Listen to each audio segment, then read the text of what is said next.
Olá, sou eu, Vivian Carli. Começa agora mais um Papo de Imprensa, exatamente. E hoje estamos recebendo aqui no nosso estúdio Maísa Leão, uma grande mulher, né? O que você não faz, mulher? Foi a primeira pergunta já, que eu já comecei perguntando. Uma mulher é influenciadora, uma mulher de tantas causas, mãe, né? E tantos outros papéis que você desenvolve. Então a gente já começa contando um pouquinho quem é a Maísa Leão.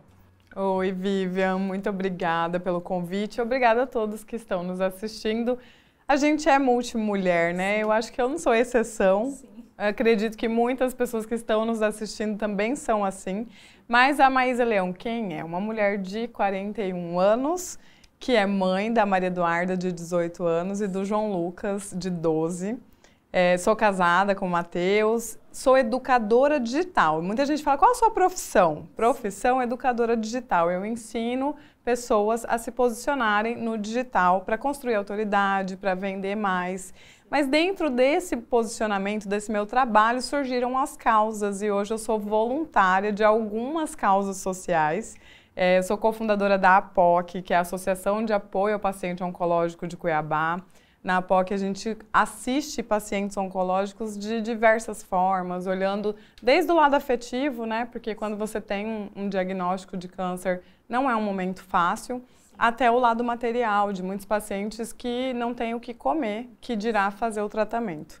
Além da APOC e dos pacientes oncológicos, eu atuo hoje dentro do Teativismo, que é um grupo de pais e mães que são voluntários da AMAND, que é a Associação dos Amigos dos Autistas, Neurodiversos e Pessoas com Doenças Raras. E essa associação, ela existe já há 3 anos, tem uma presidente que é a Helena, e ela cuida dessas neurodiversidades, em especial do autismo, e eu sou hoje voluntária. O que mais que eu faço? Muitas coisas. Tenho outros ativismos também, né, que estou sempre colocando nas minhas redes sociais, porque antes de tudo, eu sou uma comunicadora digital há 12 anos já. Isso é uma coisa importante da gente trazer, né? Porque muitas das nossas profissões, dos nossos caminhos, a gente vem ali no dia a dia com aquelas funções que são determinadas, né? Mas aí vão aparecendo oportunidades onde o nosso conhecimento e o nosso querer fazer, você fala, olha, acho que dá para eu abraçar essa causa, né? Acho que dá para eu entregar um pouquinho aqui, acho que dá para eu ter um pouquinho de cuidado em relação a isso. Então a gente acaba trazendo, né, algumas funções e algumas, sei lá, alguns caminhos especiais na nossa caminhada. E aí hoje nós vamos falar de uma coisa bem específica, de um desses assuntos. Só que, olha só que interessante, na nossa caminhada, existem dores onde nós caminhamos e essas dores trazem escolhas. Escolhas para abraçar uma causa. Então, eu queria que você trouxesse um pouquinho como você chegou nessa caminhada, né, de escolher essa causa para a tua vida e de defendê-la e apoiar tantas pessoas que precisam. Eu cheguei no autismo, acho que da forma como a maioria das pessoas chega, por ter alguém na minha família, que é o meu filho caçula, o João Lucas, de 12 anos. Quando ele fez 5 anos, o João tinha, até os 5 anos, um desenvolvimento perfeitamente normal dentro dos marcos de desenvolvimento. Ele falou, andou, fez tudo nas idades dentro do padrão. Com 5 anos, o João começou a ter como se fosse uma regressão dessa evolução que ele teve. Ele começou a ter dificuldade na fala, ele começou a não olhar nos olhos, ele começou a não interagir na escola com os coleguinhas como ele interagia antes. Ele começou a ter comportamentos diferentes daquele que ele tinha, como se ele estivesse se tornando uma nova criança. No começo a gente não tinha ideia, né? Talvez uma fase, talvez ele passou por alguma coisa que a gente não estava entendendo e começamos a pesquisar porque ele começou a sofrer bullying na escola. E foi muito duro pra gente, porque ele era uma criança muito pequena, com 5 anos, a gente não compreendia por que ele estava sofrendo bullying. Inclusive, a coordenadora da escola foi muito solícita, nos procurou, falou, olha, a gente está conversando com as crianças, a gente está procurando entender. Às vezes ele ia entrar numa brincadeira e logo tinha uma criança falando, ai, sai, você é burro, você não sabe brincar, e ele chorava. E aquele problema, a gente começou a pesquisar o que estava acontecendo. E ela falou, olha, eu acho que o João pode ter um problema de audição. que ele não presta tanta atenção assim na aula, eu vejo que ele voa, que ele começa a brincar com lápis, começa a fazer coisas que ele não tá ali, parece que ele não tá ali. E a gente começou a ir para fono, ir para neuro, e as mães que estão nos assistindo, que passaram por isso, com certeza sabem, é uma jornada, é uma via crucis. E nessa jornada se passaram 5 anos. Foram 5 anos de muitas consultas, de alguns tratamentos, de alguns diagnósticos que no começo não foram corretos, até a gente chegar no diagnóstico do autismo. E quando a gente descobriu que era autismo, eu já estava estudando, quase uma especialista, mãe especialista em autismo. Na verdade, para nós foi um alívio ali, porque a gente estava andando no escuro, sem saber o que nosso filho tinha.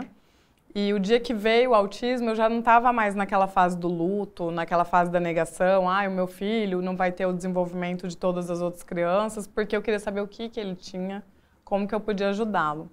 E depois que eu descobri que tem 2 anos que ele teve o diagnóstico, 5 anos nessa peregrinação, eu decidi que eu ia falar sobre isso e me posicionar e ser voluntária para ajudar outras famílias que estivessem passando por isso. E aí foi assim que eu entrei.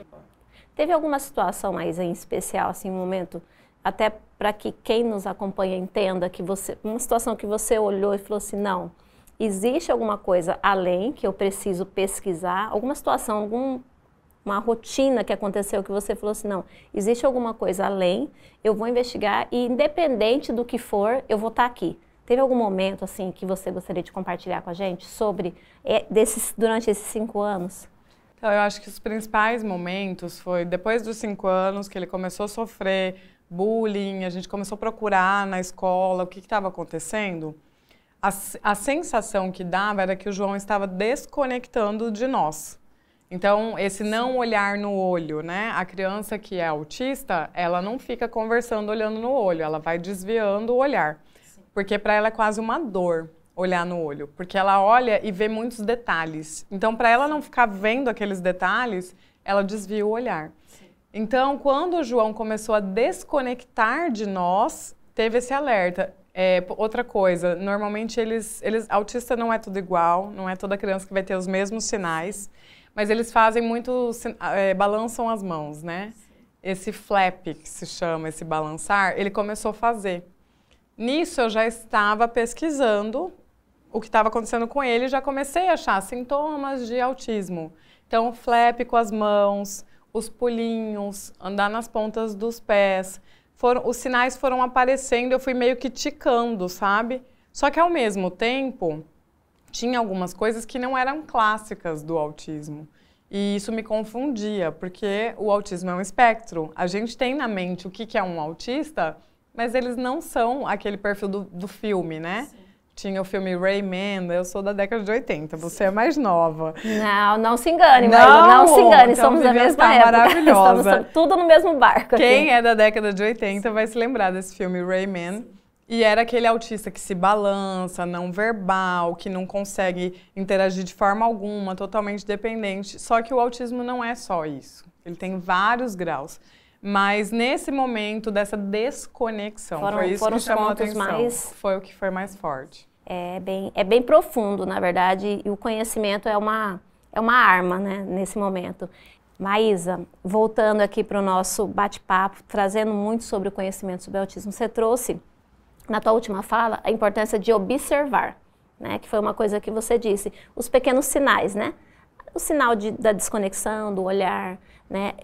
Gestos com o corpo se expressa, né? Porque é a forma como a gente tem realmente de se expressar. E você trouxe também situações de vários graus, né? Que é uma coisa importante, eu acho que a gente precisa trazer isso para as pessoas, porque às vezes você teve, por exemplo, mais sinais. Tem mães e tem situações, e tem gerações que viveram com filhos autistas, a gente estava até falando um pouquinho nos bastidores sobre isso, e as pessoas nem se tocaram, sobre, né? Então, são vários graus, né? Tem aquele grau de uma coisa muito imperceptível que às vezes nem atrapalha muito, e tem coisas que acontecem que acabam, né, fazendo com que a pessoa tenha que ter um olhar e um cuidado especial. Eu queria que você trouxesse um pouquinho, já de todo esse tempo de estudo que você passou, você falou, isso já me especializei, né? Então, Com eu queria certeza. que você trouxesse pra gente. Na verdade, assim, o autismo, ele ainda é um pouco mais confuso, porque houve uma mudança, né? Do que se chama de CID. CID é a classificação das doenças, síndromes que as pessoas têm. Então, hoje o autismo é a CID-11. E o que significa isso? Existe o autista leve, o moderado e o severo. Essa era a forma como falava antes, mas ela é mais didática para entender. Então, o meu filho, por exemplo, ele é autista leve. Talvez por isso passava imperceptível, vamos dizer, algumas coisas. O autista moderado, ele normalmente é um autista que ele não vai ser tão funcional. Ele não vai conseguir, às vezes, vestir uma roupa, ele não vai conseguir comer sozinho, ele não vai conseguir pronunciar as palavras. E o autista severo é aquele que se balança, que tem crise, que tem convulsões, que realmente é muito dependente. Com a evolução da medicina, esse nome leve, moderado e severo mudou para nível de suporte. O que é nível de suporte? É o quanto esse autista, essa pessoa, precisa de terapias, de ajuda, de cuidador, de gente para ajudar. Então, hoje o meu filho, que é leve, virou nível de suporte 1. Ele precisa fazer fono, ele precisa fazer ecoterapia, ele precisa de psicóloga, ele precisa de diversas terapias, mas ele consegue ir para a escola sozinho, ele não precisa de alguém dentro da sala de aula com ele, então ele tem o nível de suporte 1. Quem era o moderado? Nível de suporte 2. É aquela criança que precisa de todas as terapias que o nível de suporte 1 precisa e mais um pouquinho. Ele precisa, às vezes, de ajuda para comer, ele precisa de ajuda dentro da sala de aula, uma assistente terapêutica que vai ficar do lado dele falando, você compreendeu, adaptando o material, senão ele sozinho não vai conseguir evoluir. E o nível de suporte 3 é aquele que, às vezes, nem consegue ter essa interação na sociedade, que ele precisa tomar remédio, ele precisa de um atendimento dentro de casa para fazer desde as necessidades mais básicas. E aí é importante a gente entender que isso não é fixo, por isso que mudou. Quando a gente falava antes, ele é autista leve, aí a pessoa pensava assim, então ele é leve, ele vai ser assim, assim, assim. Não, porque se ele é um leve que tem terapia, ele vai ficar super bem.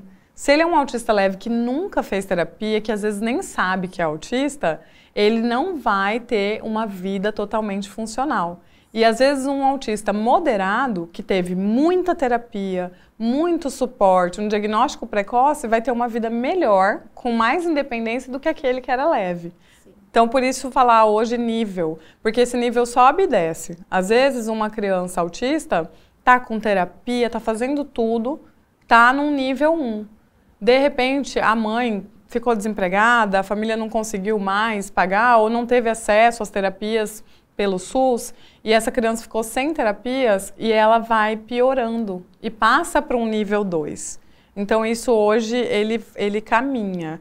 Cada autista tem que ser olhado por um médico, por uma equipe multifuncional e essa equipe vai falar para a mãe, o seu filho hoje é nível 1 de suporte. Hoje ele está nível 2, hoje ele está nível 3.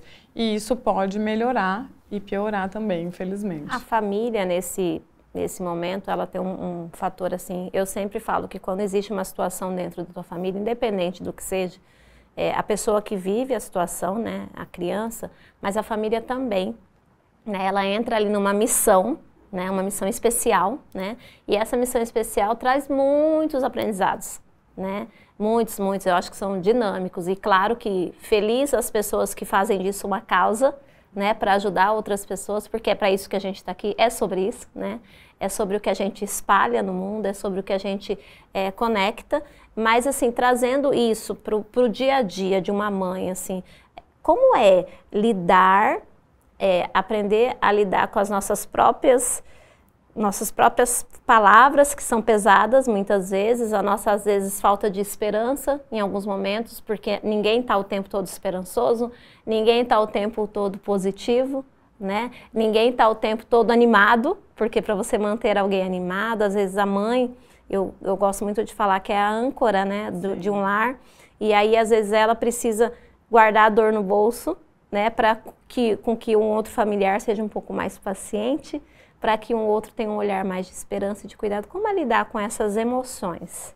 Então, na verdade, eu me considero uma pessoa privilegiada, porque a gente tem dados que as mães de autistas, mães de crianças com deficiência, 80% são mães solo. Não porque não tinham se casado ou não tinham um pai conhecido, mas porque muitos pais vão embora. Então, infelizmente, a gente tem poucos casos como o meu, onde eu tenho meu marido caminhando junto comigo, me ajudando, me dando suporte, tendo o mesmo interesse que eu tenho. Então, assim, as mães precisam de colo também. É muito difícil para uma mãe de criança com deficiência, de criança autista, de criança que tem essa dependência da mãe estar ali sempre bem, sempre dando suporte. Normalmente, o que ela faz? Se abandona. E essa mãe que se abandona, ela começa a correr pela vida do filho, porque o acesso à terapia é difícil, a gente ainda não tem políticas públicas tão claras, a gente não tem um centro de atendimento, por exemplo, referência no Mato Grosso, nas nossas principais cidades. Então, na própria Cuiabá, né, capital do estado, a gente não tem um centro de referência que acolhe e atende. Então, essa mãe, se ela faz via SUS as terapias, as que ela consegue, ela tem que entrar em ônibus, ela tem que carregar essa criança, uma terapia num lugar, a outra terapia no outro. Muitas vezes ela perde o emprego, porque ela precisa estar presente, dando suporte. Então ela não consegue ter um emprego, ela não consegue ter uma renda. São tantas as situações que essa mãe passa que muitas vezes ela fica doente. Ela fica doente fisicamente, ela fica doente mentalmente, e não é porque ela não aceita o autismo do filho, mas é porque ela está exausta. Então, assim, para quem é parente, é amigo, faz parte de alguma roda que tenha uma criança autista, olhe para essa criança com afeto e olhe para essa mãe como se ela estivesse pedindo socorro, porque com certeza ela está. E muitas vezes, né, nós mulheres, nós temos essa dinâmica de achar que a gente dá conta de tudo, né? E eu sempre que vem uma mulher aqui, que a gente conta uma história, que a gente traz essa fala, eu sempre gosto de ressaltar que você pedir ajuda é você ser forte, né? Porque a vulnerabilidade, nós somos vulneráveis e tá tudo certo. Então, eu até falo que eu desconfio daquela pessoa que fala que tá tudo bem sempre, e que não tem problema, né? E que tá sempre... A gente tem sim os nossos problemas, a gente tem sim os nossos momentos, né? E tem causas, e a gente tá aqui realmente pra gente precisar, né? E é importante, como você mesmo disse, né? A mãe precisa de colo, a mãe precisa de afeto, então muitas vezes ela não vai pedir. Então até fica um recado, vou reforçar o recado aqui da Maísa. Você que tem aí uma mãe, e não só o autismo, como é qualquer outra carga pesada que muitas vezes, às vezes é cuidar de um familiar, né, que não ficou ninguém, às vezes não ficou nenhum sobrinho, nenhum filho, às vezes você tem essa responsabilidade, essa pessoa precisa de ajuda, essa pessoa precisa de, às vezes, conversar.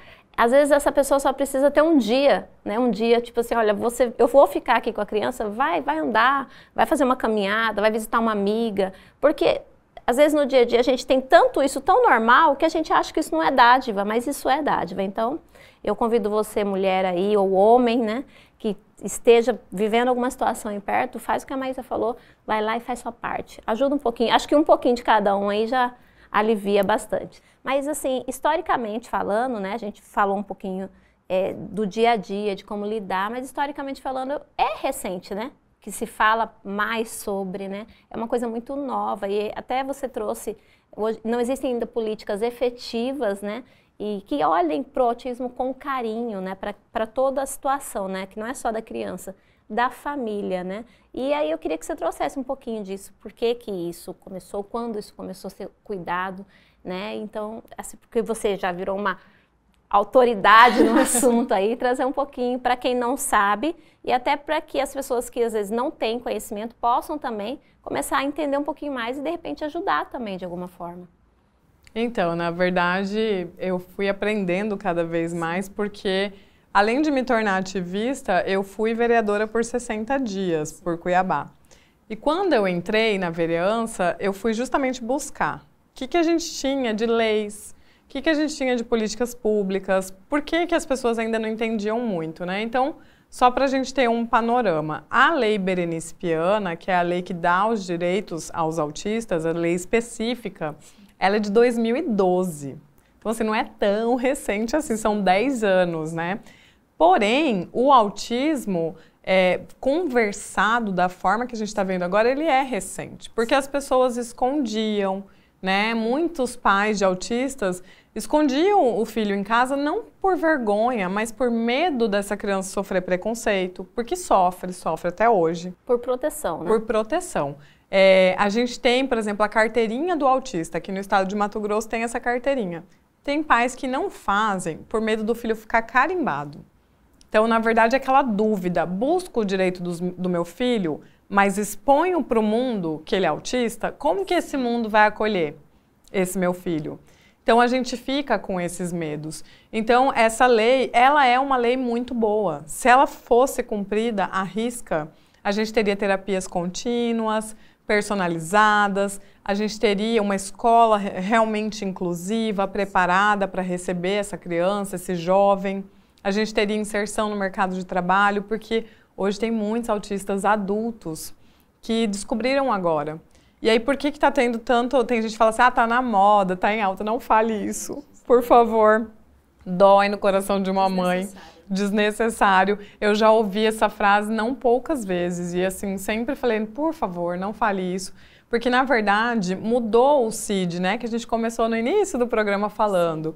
E essa CID-11, ela conseguiu trazer para o autismo o que era, por exemplo, síndrome de Asperger. Todo mundo falava os pequenos gênios.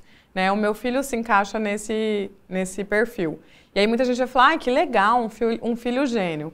Ele é gênio para muitas coisas, matemáticas, às vezes técnicas, mas o básico da vida, que é fazer amigos, por exemplo, é uma grande dificuldade que ele tem. Então, o João Lucas tem 12 anos e hoje ele tem 2 amigos. Então, assim, é muito raro você ver uma criança de 12 anos ter apenas 2 amigos. Porque para ele fazer amigos é muito difícil. Então, a gente precisa compreender que o autismo não está na moda, que é recente esse boom de diagnósticos, e a gente sabe hoje que oficialmente 1 em cada 44 crianças é autista. Então, é um índice muito alto. E a gente tem que ter em mente que agora a medicina evoluiu, a informação está chegando até as pessoas. Esse diagnóstico que está acontecendo hoje, que não acontecia um tempinho atrás, ele é um diagnóstico que veio da evolução da ciência, da sociedade, do conhecimento. E as políticas públicas ainda não acontecem, talvez por uma falta de interesse político. Né? A gente precisa, o censo que foi feito no Brasil, que trouxe um número de 2 milhões de autistas no país, ele é de 2010. Então, assim, esses 12 anos que se passaram, com certeza esse número aumentou consideravelmente. Então, a gente precisa que os agentes políticos olhem para o autismo e entendam que é uma grande parcela da população. E se essa parcela não tiver terapias, a gente vai ter adultos não funcionais. Adultos que vão custar caro para o Estado, adultos que não vão conseguir um emprego, que não vão conseguir se casar, que não vão conseguir ter filhos. Então, investir nessas crianças é dar a oportunidade delas serem pessoas independentes. E isso é importante para nós. E é importante essa sua fala de trazer, porque eu acredito que muita gente que está te ouvindo agora vai falar assim, meu Deus, acho que eu vou buscar esse diagnóstico. Igual é o caminho? Então, o caminho do diagnóstico, ele realmente não é um caminho fácil. Por quê? Porque você não pode, em uma consulta, a pessoa falar, você é autista. Se isso acontecer, desconfie, porque não é tão fácil assim. São sinais, são muitos sinais. Então, o primeiro médico, a primeira pessoa que vai poder olhar você e dizer se você é ou não e te encaminhar para esse diagnóstico é o psiquiatra ou o neurologista. No caso de uma criança, psiquiatra infantil, ou neuropediatra. Faz-se uma avaliação com o neuro ou com o psiquiatra. Feita a avaliação, que é uma avaliação clínica, ele vai pedir alguns exames. E aí são exames de imagem, como tomografia do cérebro, exames de sangue. Tem autista que o exame de sangue dá alterado, tem autista que não dá. Então também é preciso uma interpretação. Nessa hora, normalmente, o médico pede uma ajuda de uma psicóloga, uma neuropsicóloga, que vai fazer uma avaliação neuropsicológica. E então, juntos, eles vão fechar o diagnóstico. Às vezes, esse diagnóstico vem de uma fono, vem de uma terapeuta ocupacional, vem de um fisioterapeuta, de pessoas que compreendem o autismo, mas ele não pode dar o laudo, aí ele vai encaminhar. Então, se você desconfia, psiquiatra, neuropediatra ou neurologista, no caso de adulto. E aí o seu caminho vai abrir. Pelo SUS, o que acontece? É muito difícil achar a consulta com o psiquiatra, porque você precisa passar por uma unidade básica de saúde, pedir para aquele médico da família ou ginecologista, no caso de mulher, ou o clínico geral, encaminhar. E aí entra numa fila longa na central de regulação, porque esse neurologista, esse psiquiatra atende toda uma gama de doenças psíquicas, síndromes, o autismo que não é doença, que é um espectro, né? E aí a pessoa tem que insistir ali para caminhar, porque viver sem o diagnóstico é viver no escuro. Isso que você trouxe eu acho que é pior, né? Quando a gente sabe que tem algo errado, mas a gente não sabe o que é, né? E aí a gente não sabe como lidar com isso. Porque a partir do momento que você, né, já sei o que é que eu tenho, né? E isso até vale para outras situações, eu já sei o que é isso. Vou lutar, né? Até trazendo um pouco sobre o câncer, né? Às vezes as pessoas falam assim, eu não quero fazer o exame para detectar. Mas se você detectar mais rápido, você luta mais rápido contra, você busca, né? E você tem chance, você né? Tem chance. Porque agora, o diagnóstico tardio, ele é sempre ruim. Ignorar que acontece algo, porque muita gente ignora, muita gente não quer ver o óbvio, né? Então ela fica mascarando, arrumando justificativa, arrumando desculpas para não enxergar aquilo e não já entrar, né, de fato, com uma ação, né, que é o que você fez. Você foi procurar entender, vai procurar os especialistas. É claro que é um caminho que não é fácil. Não. Não é fácil. Não foi, não é e não será. Com certeza. Né? Mas vai ficando com o tempo, você vai se adaptando. Eu acredito que vocês devem ter criado outras estratégias, e a outra forma de ver a vida também, né, Maísa? Sim, com certeza. Eu agradeço a Deus por ter tido o João Lucas na nossa vida. Eu falo que é um grande privilégio ser mãe dele, porque é difícil, claro que é. Se eu pudesse escolher, né? Muita gente fala assim, não vamos romantizar. Óbvio que se eu pudesse escolher que meu filho não fosse autista, eu escolheria por ele, porque ele sofre. Ele sofre muito com preconceito e ele sofre muito com essa compreensão dele mesmo, porque o autista sabe que ele é diferente. Então a gente luta para que ele se ame, para que ele se desenvolva, para que ele tenha orgulho de ser quem é e como é. Mas, ao mesmo tempo, ele trouxe para nós uma sensibilidade diante da vida que a gente não teria. Uma gratidão pelas pequenas coisas, pelas pequenas conquistas. Às vezes um pai fica assim, meu filho vai lá e joga bola, você tem que ser o melhor, você tem que fazer gol. E eu só quero que meu filho ande com o pezinho reto. Eu só quero que ele tenha equilíbrio. Porque o autista tem dificuldade de ter equilíbrio. Eu quero que ele tenha propriocepção, que é essa capacidade de se movimentar, de pegar, de fazer movimentos finos. Então a gente aprende que às vezes a gente sonha com um filho que só tira 10, com um filho que é o campeão, com um filho que é o melhor. E isso é um peso. A gente tem que sonhar com um filho feliz, né? E ele trouxe isso para nós. Eu acho que é a forma como nós somos criados, orientados, né? Isso é muito pesado. Certa vez eu estava numa situação também assim, e aí o menino estava triste. Filho de uma pessoa próxima, assim. E aí eu perguntei, por que você tá triste? Ele falou, porque eu tirei o 2º lugar.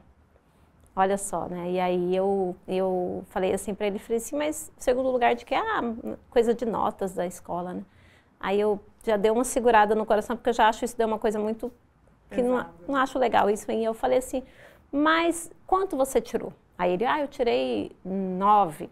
Aí eu falei assim, mas não é melhor que 8? Né? E aí eu comecei, mas você é bom em todas as matérias? Aí ele, não, eu sou bom em tal matéria, eu falei assim, mas então vamos começar a pensar pelo lado do que você é bom. A gente precisa ser bom em tudo? Falei, você acha que sua mãe é boa em tudo? Você acha que seu pai é bom em tudo? E aí eu vim conversando com aquela criança e ele tia, eu não tinha pensado desse jeito. Olha que legal. Mas é uma coisa dolorosa, porque desde criança, nós pais, nós professores, nós avós, né, a gente já tem essa tendência de querer cobrar só nota alta, né, para que o filho seja descolado, para que o filho seja desenrolado, para que o filho seja esperto, que é uma, né, uma coisa até natural que veio de trás, né, e a gente precisa, eu acho que trazer esse conceito mesmo, de trazer com que seu filho ele seja feliz, Sim. né, e que ele consiga entender que a vida não são só flores e que a gente precisa aprender a lidar, né, com os nossos desafios.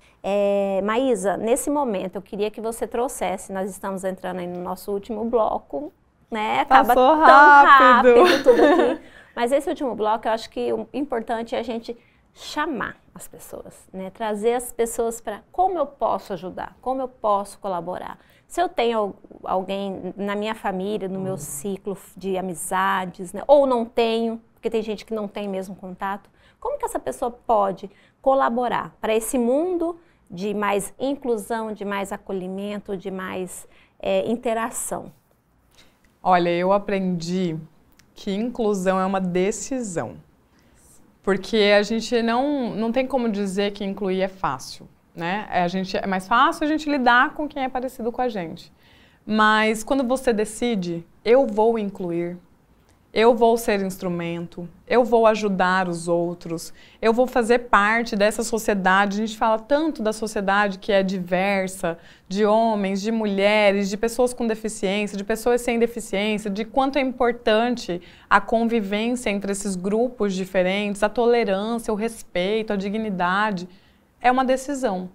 A gente tem que decidir olhar o diferente. Então, às vezes você vai ver uma criança em crise num shopping e você vai pensar, nossa, por que essa criança está gritando? Esses pais não deram educação. Pode ser uma crise de desregulação de um autista. Pode ser uma criança que está passando ali por uma situação horrível e uma mãe angustiada, sozinha, com todo mundo olhando para ela. Então, o que você pode fazer? Você pode chegar perto dessa mãe e falar, posso te ajudar? Posso segurar sua bolsa? Você quer que eu faça alguma coisa? Você está precisando de alguma coisa? Às vezes a gente vê uma criança gritando e a gente fica incomodado num restaurante. Será que essa criança está gritando à toa? Será que ela está gritando porque ela é mal educada? Será que ela não está tendo uma crise ali? É uma criança. A gente cobra tanto, né, das crianças. A gente tem uma sociedade hoje que cobra que crianças sejam maduras enquanto adultos brigam entre si porque pensam diferente. Então, eu acredito que a gente, enquanto cidadão responsável, enquanto pessoa ética, enquanto pessoa cristã, a gente precisa olhar para o outro e pensar o que ele está passando. A empatia, né? Que a gente tanto fala. Praticá-la, né? Praticar a empatia. O que é empatia? Empatia não é adivinhar o que o outro está sentindo. Empatia é chegar até o outro e dizer como é que eu posso te ajudar. Então, se você tiver uma pessoa autista aí perto de você, se você tiver um autista em casa, a gente tem que viver essa luta. A gente tem que levar para as pessoas o que é o autismo, falar, não ter vergonha, se posicionar, porque o preconceito, ele vai continuar existindo se a gente continuar escondendo. Ele vai continuar existindo se a gente não debater o assunto. Esse é o mês da conscientização do autismo. E eu agradeço o espaço que vocês deram aqui, porque esse espaço é o que a gente tem que fazer não só esse mês, mas todos os dias, para a gente ter uma sociedade que compreende e que a hora que vê uma criança em crise, a hora que sabe que uma família tem um autista, entende que tem que estender a mão por afetividade, porque somos, no final das contas, todos irmãos, né? Sim, e uma coisa, uma base importante que a gente podia trazer é a escola, né? Com certeza. Eu acho importante a gente falar sobre esses educadores, sobre esses coordenadores, professores que estão ali lidando, às vezes, mais tempo com aquela criança que os próprios pais, né? A função do CAD, né? Que é uma pessoa que cuida, né? Então, a gente trazer também que essas pessoas também precisam, né? Elas estão ali lidando, digamos assim, de frente, né? Elas estão lidando no dia a dia, né? E aí, às vezes, essas pessoas também entram no momento que elas também precisam, né, de um apoio até para elas poderem enxergarem isso. Sim, eu acho que é importante levar para a escola essa união entre escola, pais, terapeutas, porque o que acontece hoje? A CAD, por exemplo, ela é uma cuidadora. Sim. Ela não é uma terapeuta para o autista. Então, ela seria a base da base. já é difícil ter uma CAD. Muitas mães não têm. E às vezes, quando essa CAD está lá dentro da realidade, essa mãe que conseguiu, tem às vezes escola que proíbe a CAD de conversar com a mãe. Como que essa mãe vai conhecer melhor essa criança se ela não pode conversar com a mãe, que é quem está? A escola não tem uma equipe multiprofissional e terapêutica, reúna com os pais. Reúna o coordenador, o diretor, os professores, uma reunião numa sala simples com os pais. Mãe, como que é seu filho? O que ele gosta? Pode pegar nele? Não pode? Como ele é? 15 minutos de uma conversa realmente afetiva, realmente atenta. Eu sei que a profissão de professor, ela é uma profissão difícil. Muitos professores são sobrecarregados, trabalham horas extenuantes, não ganham um salário que condiz com o que fazem, mas estamos todos na dor. E se a gente não conversar, se mãe não conversar com professor, coordenador não conversar com mãe, CAD não conversar com mãe, coordenador e professor, a gente vai viver nesse barulho intenso que só faz mal para as nossas crianças e para todo mundo que está envolvido.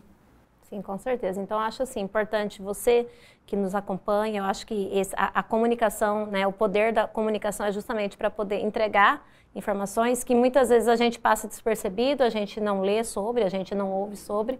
Tem outras coisas que acabam aparecendo na frente. Eu acho que trazer assuntos importantes como esse é nossa obrigação, né, enquanto cidadão, enquanto o ser humano, né, trazer assuntos de quem vive essa realidade, né, e de quem luta por essa causa. Então, assim, a gente usa isso e a gente quer que você, que nos acompanha, entenda e busque mais entender, e busque mais cooperar, e busque mais decidir incluir, né, e busque mais decidir estar presente, decidir entender, sair do campo da ignorância, né, e buscar um pouco mais sobre conhecimento, não falar bobagem, né? Às vezes só de você não falar você já está ajudando, já né? ajuda muito. Às vezes só de você não falar besteira para as pessoas, você já está ajudando. Não pegar só aquele noticiário, né? Às vezes só a manchete e já sair falando coisas. Eu acho que a gente tem que procurar entender um pouquinho mais, trazer um pouquinho o assunto com um pouco mais, assim, sair um pouco do raso, eu acho, né? Um pouquinho mais de conhecimento. E se você não sabe, não fala. Sim, com não certeza. Pergunte e escute, né? Escute, busque saber, busque conversar com quem já viveu, busque conversar com especialistas profissionais. Existem, olha a quantidade de profissionais que a Maísa falou que é envolvido numa situação, né, como essa. Então, eu acho que assim, você pode sim, você pode buscar, você pode tentar entender, você pode buscar colaborar de alguma forma, ainda que você não tenha um caso diretamente ligado na tua família, mas com certeza, se você dá uma observada, com um pouquinho mais de atenção, você vai encontrar. É um amiguinho do filho, né? Às vezes é na natação que o filho faz, ou num trabalho alternativo que você tem, às vezes é no seu trabalho, às vezes tem uma colega de trabalho que vive essa situação, às vezes chega atrasada, e aí a gente tem aquele hábito de querer criticar, fulana vive de atestado, fulano chega sempre atrasado, e a gente às vezes não vai tentar entender o que está acontecendo, como você mesmo disse, e aí a gente faz o quê? O julgar, sim, que é muito forte em nós. Então assim, vamos tirar o julgamento, né? Vamos colocar a palavra acolhimento, percepção e fazer o que a gente pode. A gente não dá conta de fazer tudo, está tudo bem também, mas dentro das nossas possibilidades, por que não tentar fazer? É isso. Maísa, você abriu várias caixinhas na minha cabeça. Que bom, que bom. E acho super fantástica todas as suas falas. A gente poderia abrir vários programas para falar de várias causas e você está convidada para voltar mais vezes. Então, a minha palavra finaliza aqui de gratidão, gratidão pela tua entrega, gratidão pelo teu conhecimento, gratidão pela tua causa e parabéns, né? Parabéns mesmo, sim, por você não desistir, por você ser forte todos os dias. Apesar de ter um dia que você fala, hoje eu não queria ser forte, mas você vai lá e se mostra ali forte, presente nas suas causas, nas suas lutas diárias, únicas lá de dentro da tua casa e dessas outras que, né, englobam o mundo, englobam muitas pessoas. Então, gratidão por esse ser humano que você é e por compartilhar isso conosco aqui. Obrigada, muito obrigada, Vivian, muito obrigada a todos que nos assistiram. Me sigam nas redes sociais, @MaísaLeão, MAYSALEAO no Instagram. Manda direct, conversa comigo por lá. Eu acho, tem uma palavra que eu trago, conexão é poder. Conectar com as pessoas, com o mundo, com a vida que a gente vive de verdade, sem estar no piloto automático. Foi isso que me trouxe até aqui. não sou uma pessoa nobre por estar nas causas, na verdade são as causas que me alimentam, são as causas que me tornam mais humana, e hoje eu compreendo que foi desígnio de Deus, as causas foram um presente, e elas estão me transformando muito mais do que eu estou transformando a sociedade. Mas é cada um, formiguinha, fazendo um trabalho, não desistindo, continuando, que a gente vai mudar aquilo que a gente não quer para nós e não quer para quem a gente ama. Com certeza. Muitas vezes a grande causa da sua vida talvez não tenha acontecido ainda, tá, gente? E tá tudo certo, mas às vezes acontecem situações que você fala, mas por que isso está acontecendo comigo? E talvez se você parar um pouquinho para observar, você vai entender que talvez seja esse o grande propósito de você estar aqui. Gratidão, Maísa. Gratidão para quem nos acompanha. Esse foi mais um Papo de Imprensa, um papo maravilhoso. Espero que vocês tenham gostado, assim como eu gostei aqui. E para você acompanhar na íntegra, acompanhar toda a nossa programação, acesse a nossa plataforma de streaming agropus.tv e para mais notícias o site www.papodeimprensa.com.br. Até a próxima!